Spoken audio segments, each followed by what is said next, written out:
Hey you, it's true! With the new SSR Shenlong, and despite being the divine dragon of light, she actually has the fire element. Furthermore, she has 426 speed, which is pretty mid. 世の眠りを妨げるうつけは誰だ。なかなか良い度胸をしているようだ。まあよい、寝てばかりもつまらない。世を楽しませてみせよ。退屈させたら分かっているな。Taking a look at her active skills first, the first one being Dragon Fang, giving 2 spirit, costing 70 time units and dealing damage to 2 enemies. If Shenlong is burning, then this deals 500% damage instead. Either way, she will be granted burn afterwards.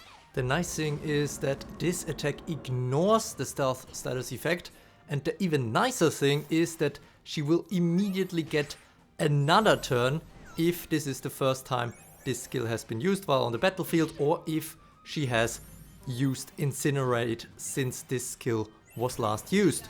What can she do with this turn? For example, use her second active skill, which is instant, so costs just 1 time unit.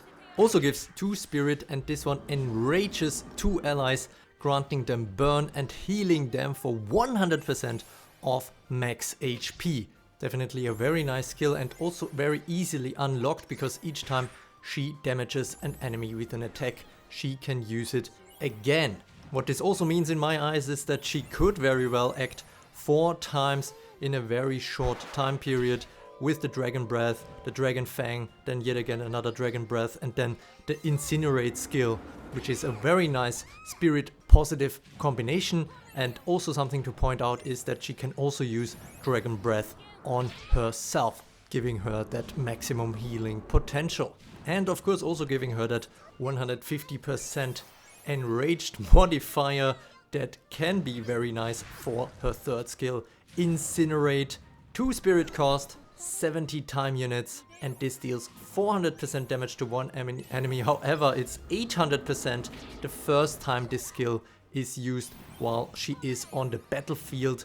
This attack is an execute skill, so it ignores effects of non-boss enemies that would prevent the target from being defeated.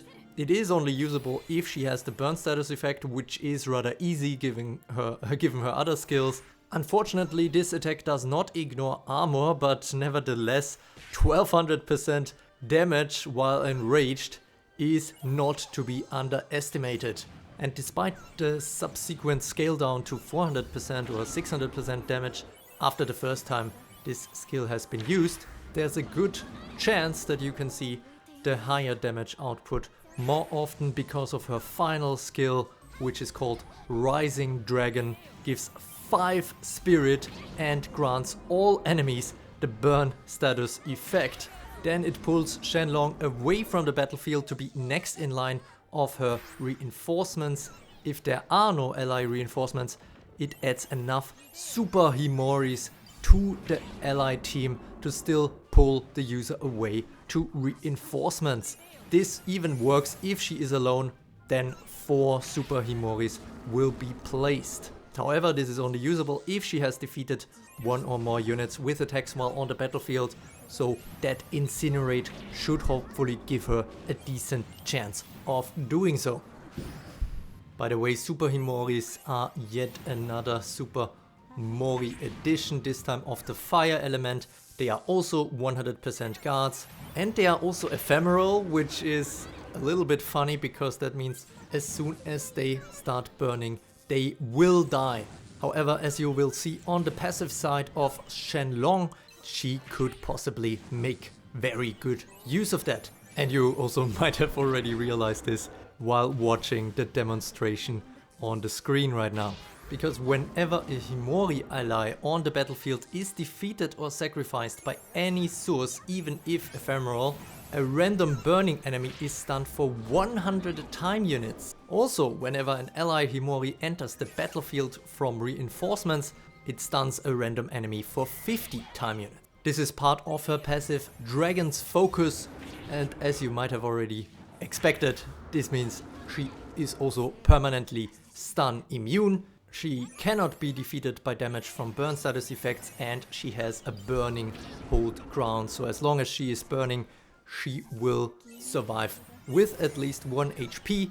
Of course, another attack or damage afterwards can take her out, so this is not a hold ground plus. Shenlong won't just produce super Himoris with her Rising Dragon active skill, but also if she defeats any number of enemies with an attack while on the battlefield, or if a non-conjured fire ally on the battlefield is defeated or sacrificed by any source. However, these additions are to the very end of allied reinforcements, and this is already a little bit of a concern for me for Arena, except if you run Burn as a 4th platoon, then of course this is rather perfect. But this already gives the impression that she is geared more towards war. How about her second passive, Burning Thunder?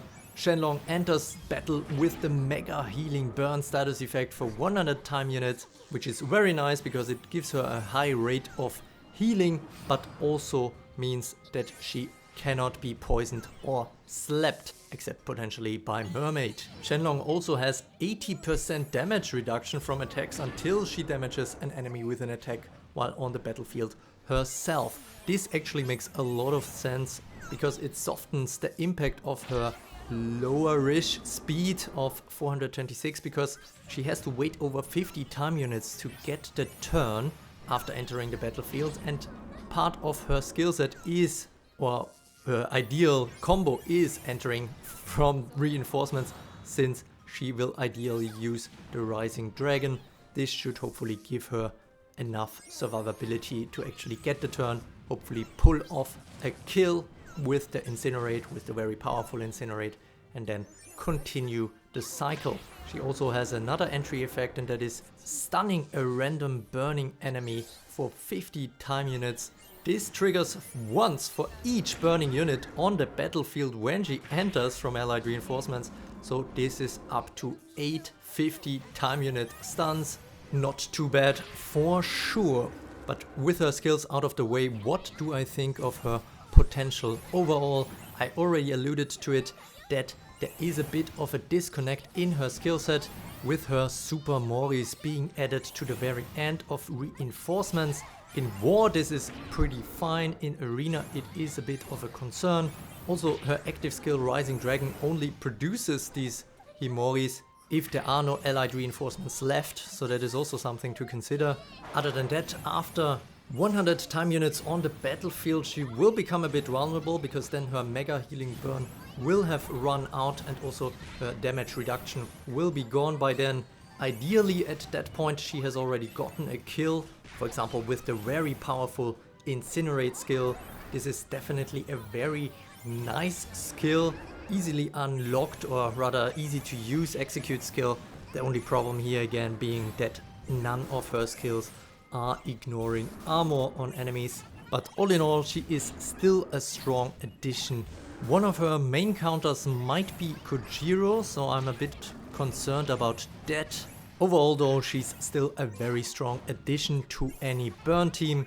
There's probably even some hybrid application scenarios for her, especially to counter Earth Cursed Sleep units. However, I do think that Lucifer is still the better hybrid pick there as well. The same is true for pure burn teams.